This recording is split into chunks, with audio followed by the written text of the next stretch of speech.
Have you ever caught yourself wondering, how is it fair? How can someone hurt you so deeply, tear your world apart with deliberate cruelty, and then walk away untouched, seemingly thriving? It's one of the most emotionally disorienting questions we face after betrayal. Especially when those who inflicted pain seem rewarded by life, while you're left holding the shattered pieces of your dignity, trust, and identity. It feels like the universe made a mistake. But what if that's not the full picture? Here's the common misconception: people think justice is loud, dramatic, and immediate. That if karma doesn't strike like lightning, it must not exist. But that belief traps us in a cycle of watching, waiting, obsessing, still tethered to the people who broke us. The truth is far more compelling, and quietly powerful. Real justice is slow, precise, and invisible at first. It works on a deeper clock. And when you understand this, it changes everything. Not just how you view your past, but how you reclaim your future. This video isn't about revenge. It's about reality. It's about the price that cruelty always extracts, and how that debt is collected whether we see it or not. You're going to discover why silence isn't weakness, why growth is the loudest form of justice, and why those who inflict pain can never outrun the residue of their actions.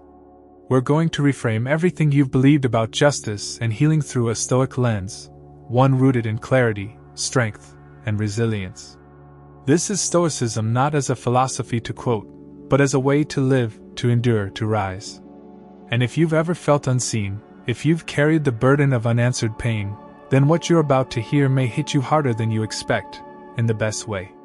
Stay with me until the end, because the last part is where it all comes together.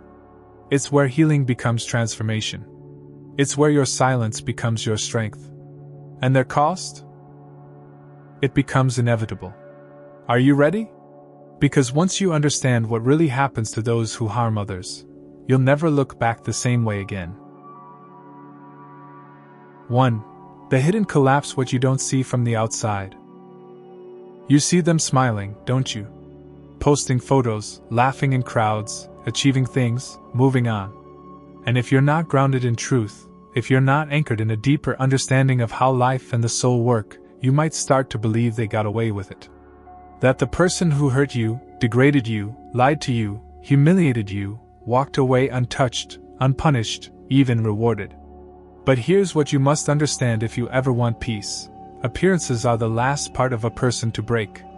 The inner collapse happens first, slowly and quietly, like a foundation rotting beneath a glossy surface.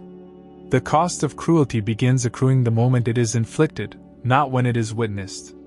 That's the trap most people fall into. They think justice only exists if it's observable. But justice, like growth, like healing, is a slow-burning force.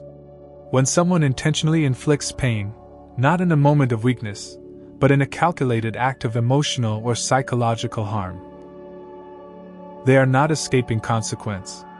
They are entering a transaction. One that demands a payment, not to you, but to reality itself. That cost shows up not in spectacular downfalls, but in subtle disconnections.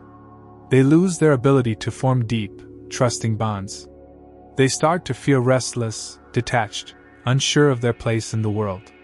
Their pleasures begin to feel hollow. Their relationships become shallow. And most painfully, their internal dialogue, once filled with ego and control, becomes haunted by moments they pretend to forget. They may have fooled others, but they cannot fool themselves forever.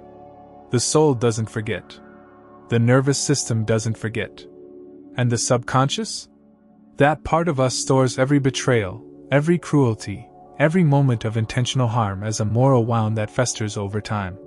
Stoicism teaches us to focus on what we can control: our response, our values, our inner state, not on how the universe punishes others. But make no mistake, the structure of reality is built to balance itself. Harm comes with a cost. That's not metaphysical fluff. That's the observation of countless human patterns over time. The person who harms others doesn't walk away with a clean slate. They walk away with baggage only they can carry. And the heavier it gets, the more they try to distract themselves. They seek validation, attention, admiration, things that, once upon a time, felt like rewards. But now, they're numbing agents. Because deep down, they know something's off. They know who they had to become to do what they did. And they know what they lost in the process. The tragedy is that most of this collapse is invisible. You won't see them break down in public. You won't hear the sleepless nights, the silence after the noise dies down, the shame that creeps in when the world isn't watching. That's the cost beginning to show. It's a psychological erosion. Their charm becomes performance. Their confidence becomes compensation. Their laughter becomes armor. And behind it, a quiet desperation grows. They can't form real intimacy anymore, because they know what they're capable of. They second-guess genuine affection, because it reminds them of what they destroyed. And even in success, there's a void. A feeling that they've climbed but have nowhere left to go, no one left to trust, no foundation under their feet. It's not punishment in the way we expect it, it's disintegration. A slow burning unraveling that Stoic relationships can clearly detect, even if others can't. You don't need to be around them to know it's happening. You don't need proof. The universe handles justice without audience. And sometimes, what you interpret as their progress is actually a desperate escape. Every achievement becomes an attempt to outrun their own reflection. Every new connection is haunted by the ghost of the one they betrayed. Every quiet moment becomes unbearable. That's not peace. That's torment. And eventually, they begin to sense that they've traded something precious for something cheap. That's when it hits them, not with spectacle, but with silence. They realize that the version of themselves who could love deeply, trust fully, feel freely, is gone. Buried under the choices they made, the lies they told, the cruelty they justified. And here's the haunting part: they can't go back.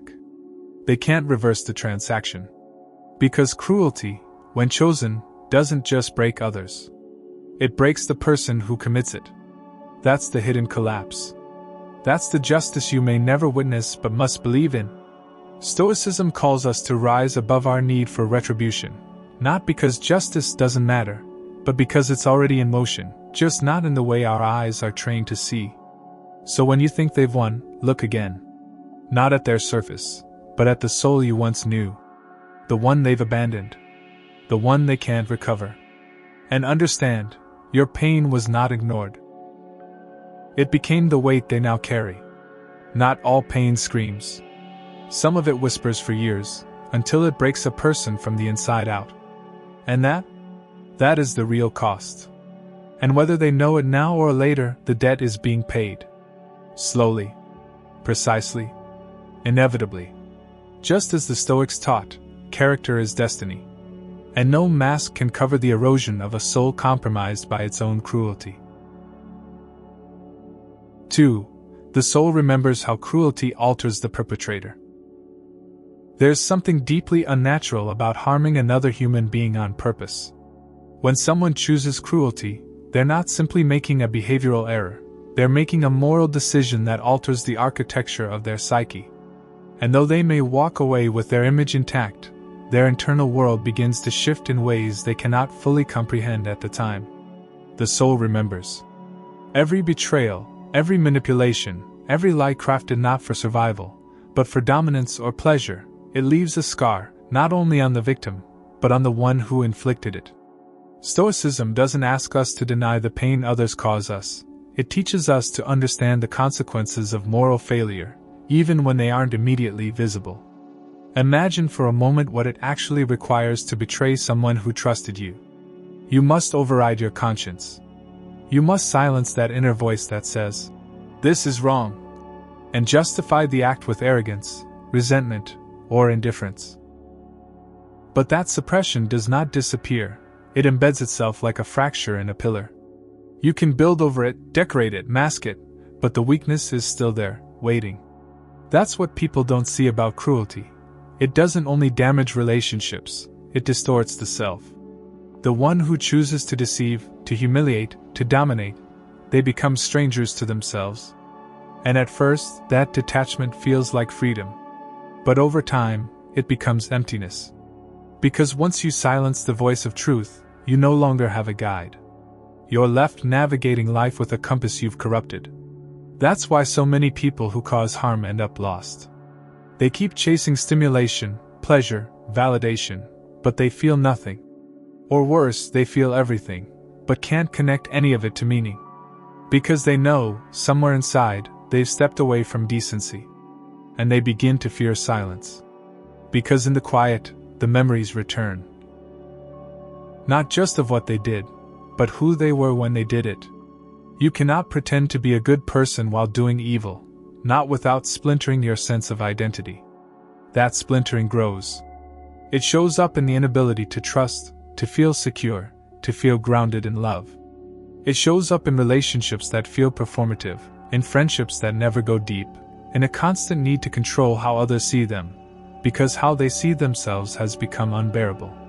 This is not punishment imposed from the outside. This is self-inflicted collapse. The soul remembers, even when the mind tries to forget. And over time, the disconnection spreads. They may appear charming, functional, even admired, but inside, they're crumbling. Because real connection requires vulnerability. And cruelty is a wall against that. When you hurt someone deliberately, you teach yourself that power is more important than presence, that manipulation is safer than love, that strategy is smarter than truth. But those beliefs poison every future connection. They create a world where no one can be trusted, not because others are dangerous, but because you've become dangerous to yourself. Stoic relationships thrive on integrity. Without it, what's left is performance. And performance, no matter how convincing, cannot nourish the soul. So they live surrounded by people, yet feel alone. They achieve success, yet feel no satisfaction. They keep moving, but feel no progress. That's what cruelty does. It kills the part of you capable of intimacy, and replaces it with calculation. And eventually, the mask becomes heavy. It starts to slip in small moments, in the way they flinch at honesty, avoid depth, overreact to silence. They know something's wrong, but they can't admit it. Because to admit it is to acknowledge that they became the villain in a story that once held love. So they stay in denial. But the soul doesn't stop whispering. It reminds them, in dreams, in memories, in moments of unexpected stillness, who they were, what they did, what it cost. And the cost keeps rising. Their joy fades. Their excitement dulls. Their peace disappears. Because they're living a contradiction, pretending to be whole, while hiding the pieces they shattered. This is where the reckoning begins, not in public disgrace, but in private awareness. And it doesn't happen once. It happens every time they try to connect, and can't. Every time they chase pleasure, and it feels flat. Every time they hear your name and flinch, not because they miss you, but because they're haunted by who they were when they had you. That's how the soul remembers. That's how cruelty reveals its price, not in revenge, but in reflection. You may not see it. They may never confess it. But it's real. And Stoicism calls us not to rejoice in that pain, but to recognize that life has a way of balancing what humans refuse to acknowledge. You don't need to point it out. You don't need to watch it unfold. Just know, they are not who they were. And that's not healing, it's erosion. A slow, quiet collapse caused not by what happened to them, but by what they chose to become. If this resonates with you, and you've ever felt the silent weight of someone's cruelty, like this video and comment, 1, to let me know it spoke to your experience. And if you're drawn to the strength that Stoicism offers during times like these, subscribe now. We're just getting started. The truth is deeper than appearances, and we're going all the way in. 3. Silence as judgment. Why your growth is their reckoning. There's a kind of power that doesn't need noise. It doesn't shout. It doesn't demand. It simply exists, and its presence alone causes discomfort to those who try to erase it. This is the power of silence, the power of transformation, the power of rising without permission, explanation, or apology. When someone chooses cruelty, they often do so with the belief that they've won the narrative. That your silence is submission, that your absence is defeat, that your quiet is weakness. But nothing could be further from the truth. In fact, your silence is the beginning of their unraveling, not because you hurt them back, but because you didn't need to. Because you understood, perhaps not immediately but eventually, that your growth is the most undeniable form of judgment. And that kind of reckoning doesn't require an audience. It unfolds slowly, precisely, devastatingly, in the internal theater of their own conscience. See, cruel people thrive on control. They want the last word, the final move, the lingering presence of their actions in your life. They feed on reaction. When you plead, argue, explain, they feel powerful. When you collapse under the weight of their betrayal, they feel justified. And when you spiral trying to make sense of what happened, they feel in control. But when you go silent? When you stop playing their game, stop performing in their narrative, stop validating their version of you, that's when everything begins to shift. Because now the power dynamic has reversed. Not with aggression, not with vengeance, but with absence. And absence, when paired with personal growth, is unbearable for someone who only understood love through domination. Now, every time they see your name, it reminds them of their failure, not yours. Every time they see your peace, it indicts their chaos. Every time they hear of your growth, it confronts the lie they told themselves. That you were weak, that you were broken, that they were right to discard you. Stoicism teaches us that we don't control how others see us. We only control our choices, our character, our commitment to growth. But ironically, when you choose growth over revenge, healing over hatred, and transformation over retaliation, you hold up a mirror so clear they can't look away.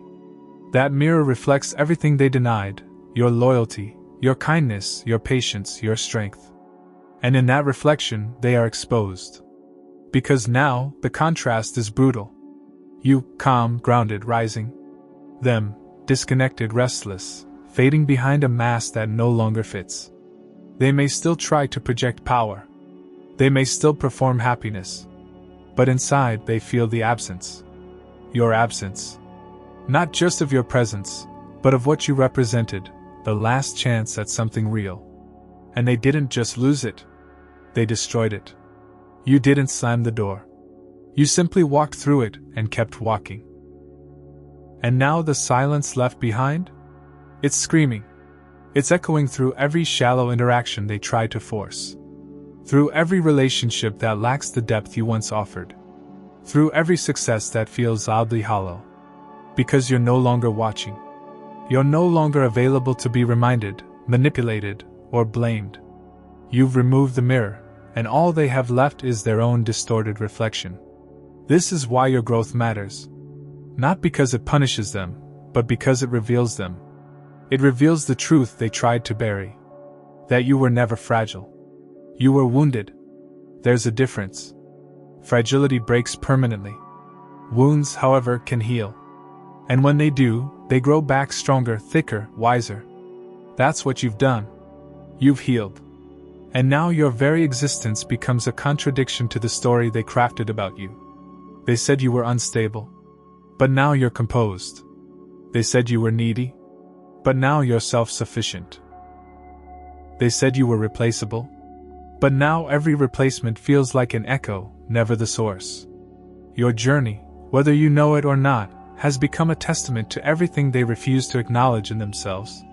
And here's the part they never saw coming, that while they were so focused on winning, you were focused on becoming. While they played games, you were learning boundaries. While they lied to escape consequences, you were sitting with your pain, alchemizing it into clarity. While they surrounded themselves with distractions, you were creating space for real presence. And now, when they look at you, or even just hear about you, there's a crack. A small fracture in the story they told themselves. That crack grows. Because you didn't just survive them. You transcended them. And not through rage, not through gossip, not through retaliation, but through discipline. Through self-awareness. Through acceptance of what was and commitment to what will be. That's the essence of Stoic relationships, not controlling others, but mastering the self. Your composure becomes their confrontation. Your peace becomes their unrest. Your stillness becomes their storm. They don't know how to reconcile your evolution with their actions. Because your growth implies their wrongdoing. Your healing implies their damage. Your presence implies their absence. And the more you rise, the more the contrast sharpens. You're not rubbing it in. You're not sending messages. You're not showing off. You're just living. And that living, when done with integrity, becomes the loudest indictment of all. Because they see that you're not haunted. That you're not obsessed. That you're not seeking closure or revenge or explanation. You've accepted what happened.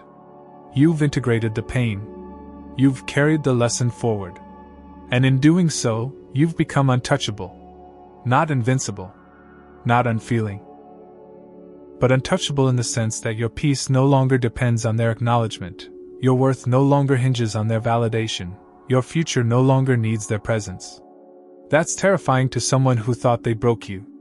Because now they realize they were only ever breaking themselves. Their actions didn't destroy you. They defined them. And they have to live with that definition. You don't. Your silence made that possible. Because in silence you found space. And in space you found clarity.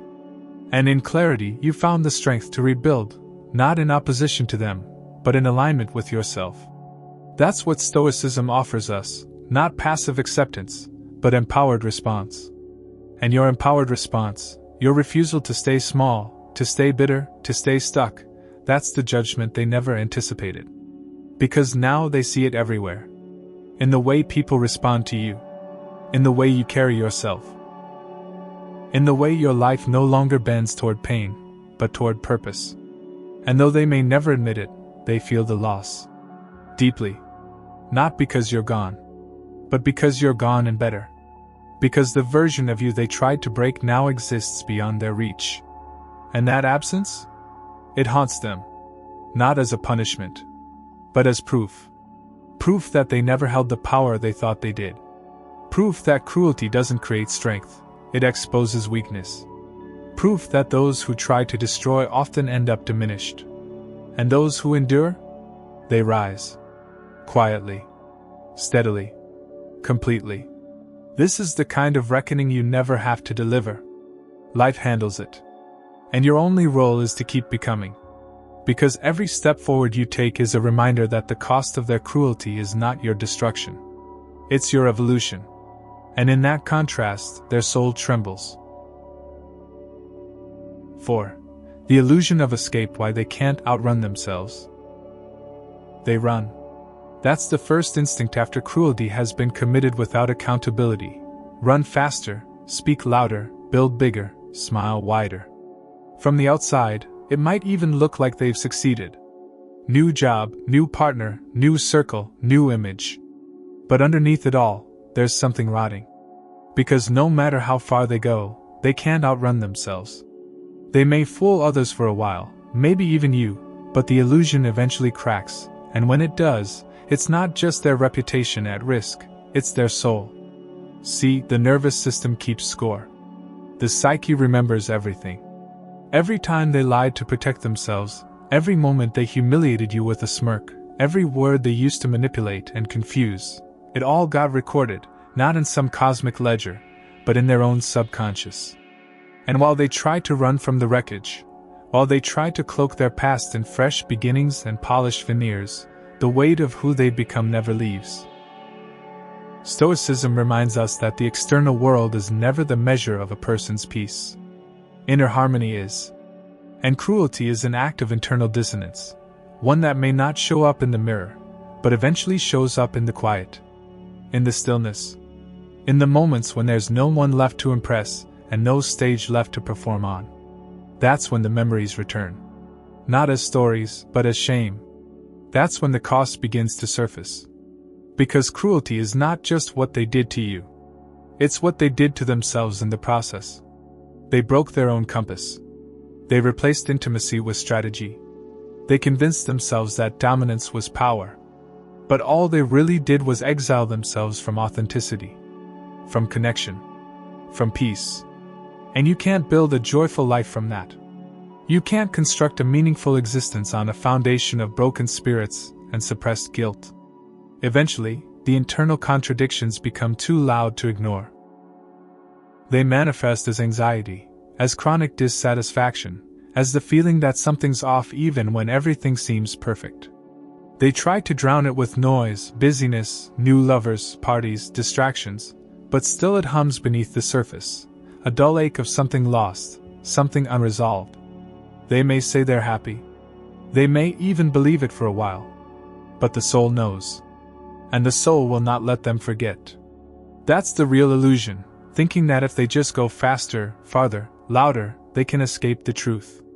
But what they're really doing is running in circles, haunted by echoes of the person they could have been if they had chosen decency over destruction.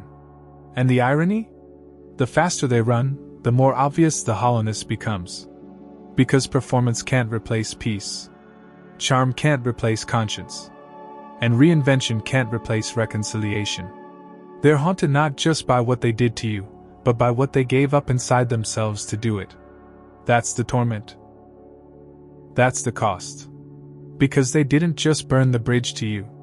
They burned the part of themselves capable of genuine connection. And now, no matter how much applause they get, it doesn't feel real. No matter how many people surround them, it doesn't feel intimate. No matter how many wins they stack, it doesn't feel fulfilling. That's the silent unraveling. That's the fallout of cruelty unpaid. It's not a single explosion. It's a slow, creeping erosion of meaning. They feel disconnected, not because the world changed, but because they did. And not in the way growth changes us, but in the way betrayal corrupts us. And what's more agonizing than being surrounded by people who think they know you, while you can't even recognize yourself anymore? That's the fate of those who run from the consequences of their own choices. Stoic relationships are rooted in truth, and truth has a way of chasing down those who flee from it. Because eventually, they have to slow down. Eventually, they're alone in a room with no distractions, and that's when it starts to whisper, then scream. The faces of the people they hurt. The choices they justified. The parts of themselves they silenced. And it doesn't stop. That's the tragedy of the illusion. It promises escape but delivers torment. They think they're free because they're not being confronted. But they're shackled to everything they've refused to confront. And while you, the one they hurt, are walking forward, building something rooted in self-awareness and healing, they're cycling through masks, trying to find one that doesn't crack under the weight of truth. That's the real race happening. And they're losing it. Because the finish line isn't outpacing consequences. It's facing them. And until they do, everything they build will be haunted. Stoicism isn't passive. It's active surrender to what is, and in doing that, it restores integrity. But they can't restore what they've refused to admit is broken. So they live in performance mode. And that performance eventually collapses. It always does. Not publicly, necessarily. But privately, absolutely. And the more they've invested in appearances, the more terrifying the silence becomes. Because when the lights go out, when the crowd goes home, when the high fades, they're left with themselves. And the version of themselves that exists now is one shaped by cruelty, by deceit, by control. And they don't like that version. That's the irony. They may have won the interaction. They may have silenced your voice. But they also silence their own conscience. And now, nothing feels real. That's the price. That's the debt. And it keeps growing, day by day, memory by memory, lie by lie. Meanwhile, you're not stuck in their orbit. You're not circling pain. You're moving through it. Growing from it. Becoming someone they can no longer access, not because you're bitter, but because you've outgrown the frequency of their chaos. Your life now is a reflection of your healing. Theirs is a reaction to their denial. And no matter how polished their surface becomes, the cracks underneath tell the real story. So if you've ever wondered whether they feel it, whether they carry it, trust that they do. The soul never forgets. And justice, though invisible, is relentless. It works in patterns. It works in pressure. It works in silence. And when the cost comes due, it's not with fire. It's with isolation, disconnection, numbness. A life that looks full but feels hollow. That's not freedom. That's the prison of unresolved cruelty. and there's no escaping it. Like this video and comment, number 1, if this message speaks to your experience. And if you're drawn to the deep power of Stoicism, subscribe for more content that empowers your transformation, not as revenge, but as renewal. You're not alone on this path, and it's only just beginning. 5. Time's silent justice, the long game of consequence. Justice doesn't always look like what we expect. It doesn't always shout, it doesn't always punish in front of an audience, and it certainly doesn't always arrive on our timeline. But just because justice is quiet, doesn't mean it isn't happening. In fact, the most devastating kind of justice is the one that takes time. Time to unravel, time to echo, time to become undeniable. Cruelty doesn't always invite thunder. More often, it invites silence. And in that silence, the cost accrues. Slowly. Precisely. Inevitably. It's easy to assume someone has escaped the consequences of their cruelty when they're still standing, still smiling, still surrounded by admirers. But the game isn't over. Not by a long shot. What you're witnessing isn't their victory, it's the beginning of their sentence. Because cruelty doesn't collect its cost through drama. It collects it through disconnection, erosion, and a quiet unraveling that becomes more and more obvious the longer they avoid themselves. And here's what the Stoics understood better than most. Time reveals character. Not immediately. Not loudly. But with certainty. Time exposes lies. Time tests appearances. Time chips away at performance until only essence remains. And when the essence is built on harm, deceit, or manipulation, what remains is deeply fractured. Stoicism teaches us that the universe operates on order, not chaos. What appears chaotic is often just misunderstood timing. And this is never more true than when we watch those who harmed us seem to flourish. But appearances are deceptive. You may not see their downfall, not because it isn't happening, but because it doesn't look like the stories we grew up hearing. Their punishment isn't lightning, it's rust. It's a slow corrosion of peace, of connection, of meaning. It's the kind of justice that sneaks in through the back door. Through sleepless nights, through failed relationships, through anxiety that won't be named, through a constant low hum of something's wrong that they can't shake.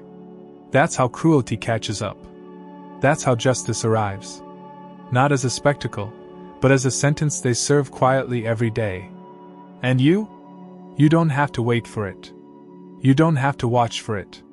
That's the trap. The moment you fixate on whether they're suffering, you're still tied to them.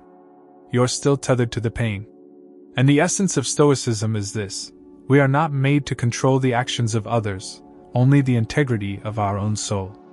So let them go. Let time do what time always does: expose, reveal, balance. You may think they've moved on, that they've gotten away with what they did. But think again. They carry it. Every day. In every shallow connection they try to build. In every moment they feel joyless despite external success. In every relationship that never quite sticks. In every smile that feels more like strategy than sincerity. That's not peace. That's performance. And performance, no matter how polished, cannot replace truth. They are not winning. They are running. And the longer they run, the more distance they put between themselves and any version of healing.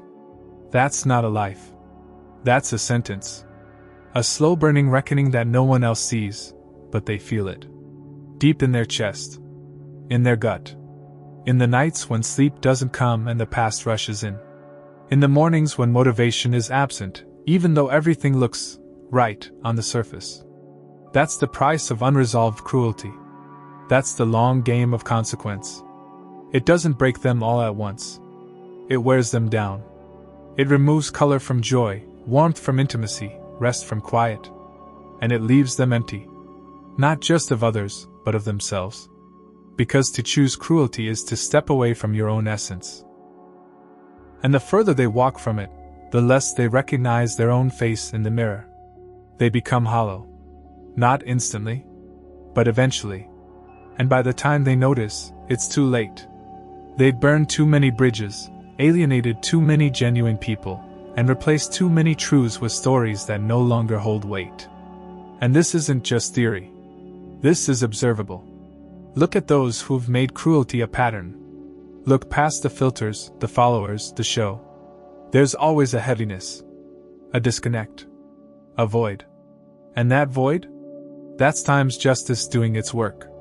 Quietly, relentlessly, fairly. You don't need to track it. You don't need to witness it. Your job is not to become their judge. Your job is to become yourself, fully, freely, fiercely. Because every moment you spend waiting for their fall is a moment you could be rising. Every glance back is a delay in your own evolution. And evolution, especially the kind forged through pain, is the most profound justice of all. It makes their actions irrelevant. It makes their narrative obsolete. It turns their cruelty into compost for your strength. But only if you let it. Only if you choose to stop measuring their consequences and start measuring your growth.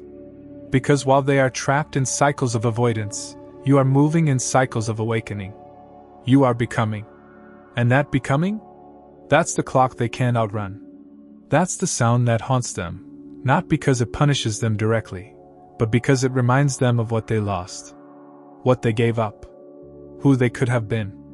And that's a sentence no applause can drown out. No success can compensate for. No distraction can erase. You don't need to watch it unfold. Just trust that it is. Because reality doesn't forget. And time is its most faithful messenger. When you understand this, deeply, fully, you stop needing proof. You stop craving confirmation. You rest. Not in bitterness, but in knowing. You heal. Not with urgency, but with truth. And you rise, not because they've fallen, but because you've finally realized that justice was never your burden to carry. It was always time's. And time always delivers. 6. Your only task, to rise, not to watch. There's a moment on the healing journey where everything shifts, not because the pain has vanished, but because your identity is no longer tied to it. That moment, that pivot, is when you stop waiting for them to pay and start living like they already have. That's when you become truly free. Because freedom isn't about closure. It's not about watching karma unfold or tracking whether justice has landed on their doorstep. Real freedom is when your peace no longer depends on their consequences. When you wake up and realize that your energy, your attention, your growth are too valuable to be spent observing someone else's downfall. The world would have you believe that revenge, that validation, that getting even, is the finish line. But those are distractions. Illusions. They keep you orbiting the same story, locked in a cycle that delays your becoming. Stoicism reminds us, your mind is your kingdom. What you allow to rule there shapes everything. So why let cruelty sit on that throne? Why let someone who already betrayed you continue to shape your future by occupying your thoughts? That's not power. That's captivity. And the cruel? They count on it. They count on the fact that you'll stay hurt, stay reactive, stay obsessed with their reckoning. They count on your silence being full of longing, your absence being full of hope for justice. But what they never expect, what they're never prepared for, is your transcendence. They never imagine that you'll rise so far beyond the past that they become irrelevant. That's the justice they fear most. Not your revenge, but your irrelevance. Because when someone chooses cruelty, they're not just damaging you. They're defining themselves. And your transformation, your ability to become grounded, whole, alive despite it all, forces them to confront that definition. They see what they tried to break walking around unshaken. They hear your name and remember the depth they discarded. They watch you build a life they'll never be part of. Not out of vengeance, but out of alignment. Because growth demands space. And you cannot carry old chaos into a new creation. You've outgrown the battlefield. You're not here to prove anything. You're here to become something.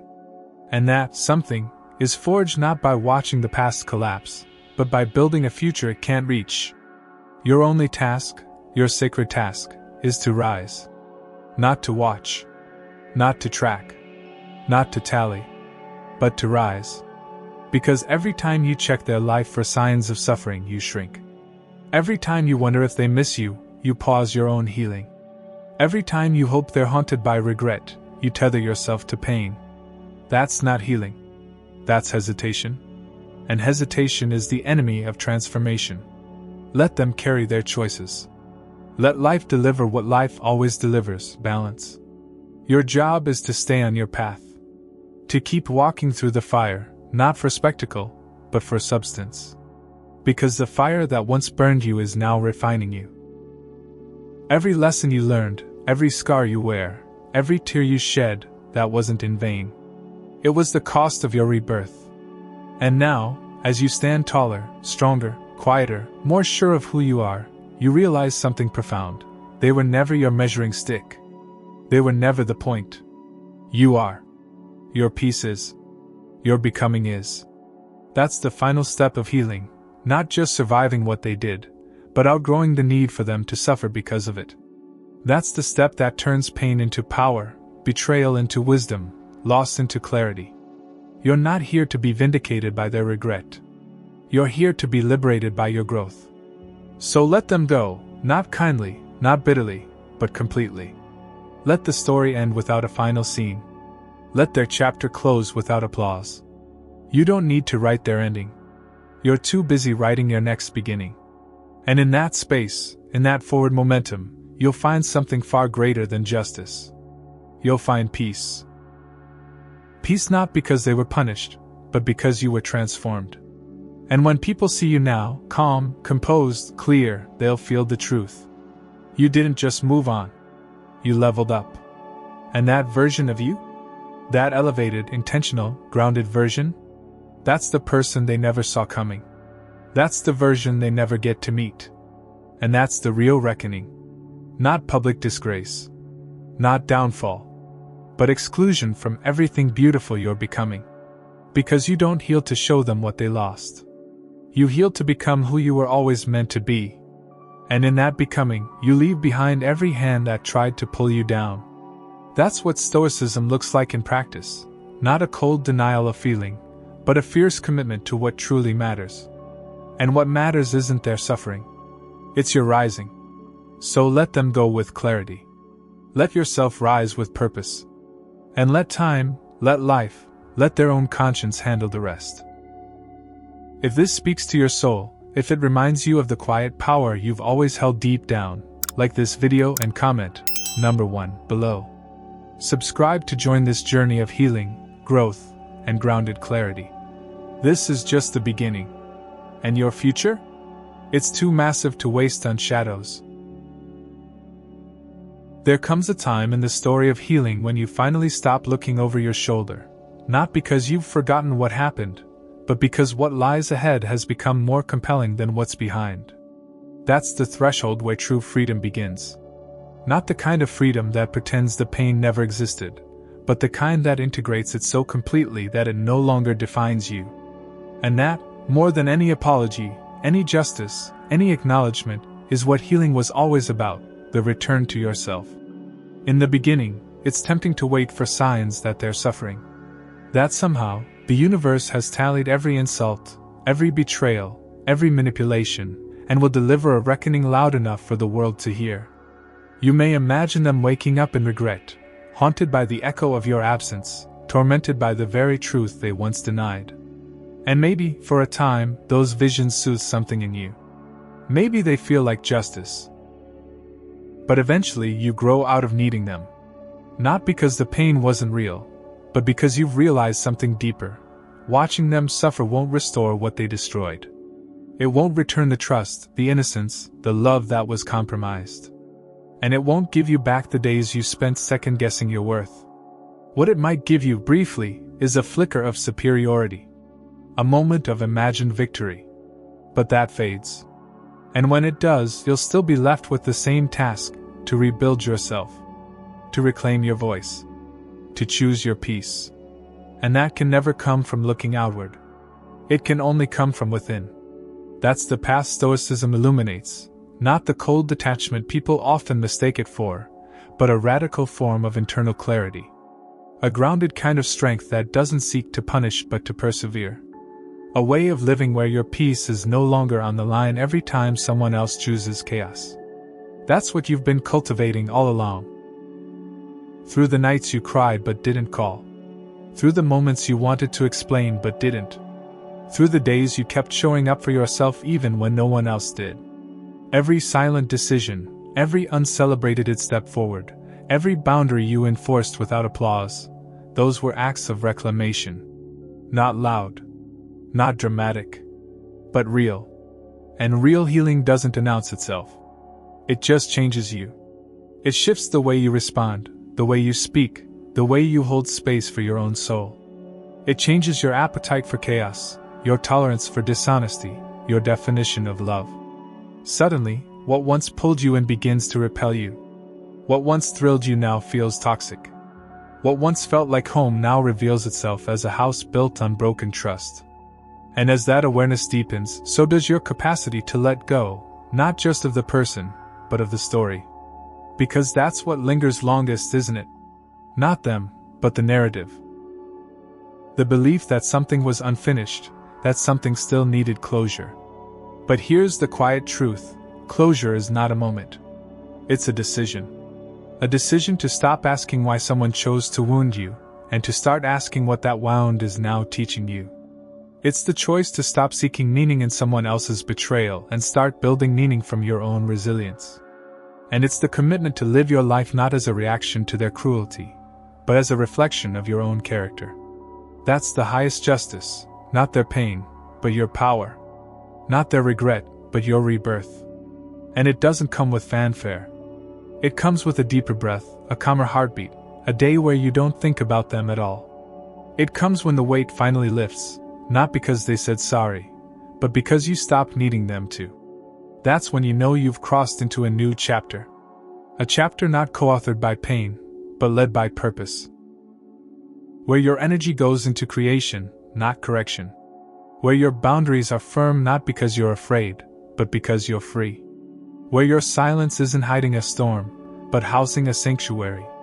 That's what Stoic relationships teach us, not just to endure the seasons of betrayal, but to grow so grounded in our values that we cannot be uprooted by the weather of someone else's character. And here's something else: you never have to justify your healing. You never have to explain your distance. You never have to prove your peace. The people who truly see you, who truly know you, will feel your growth without you saying a word. And the ones who hurt you, they'll feel it too. Not through confrontation, but through contrast. Your groundedness becomes their reminder. Your peace becomes their mirror. And your thriving becomes the justice they can never outrun. But you don't need to see it. You don't need to hear about it. Because your healing has taken you too far to circle back. You've outgrown that orbit.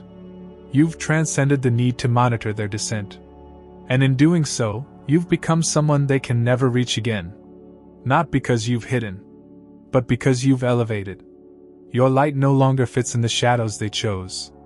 And that is not pride. That is protection. The highest kind. Because the life you're building now? It's sacred. It's intentional. It's aligned with values forged in fire. And it cannot afford to be compromised by old echoes. So when the memory comes, and it will, greet it like a teacher, not a ghost. Let it remind you of how far you've come, not how badly you were wounded.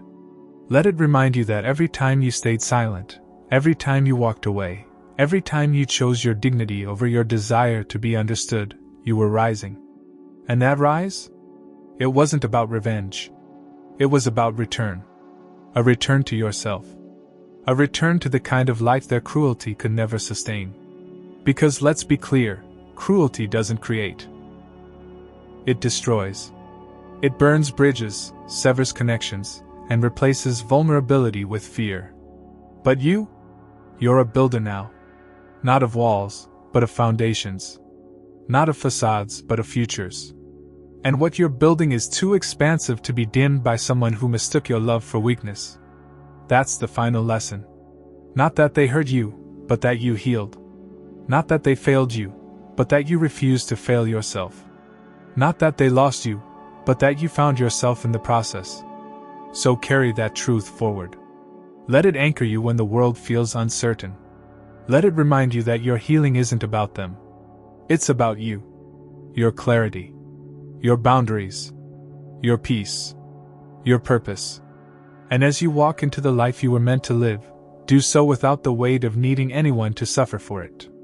Because the universe handles its debts. The soul keeps its own records. And the story you're writing now? It belongs entirely to you. Let that be enough. Let that be everything.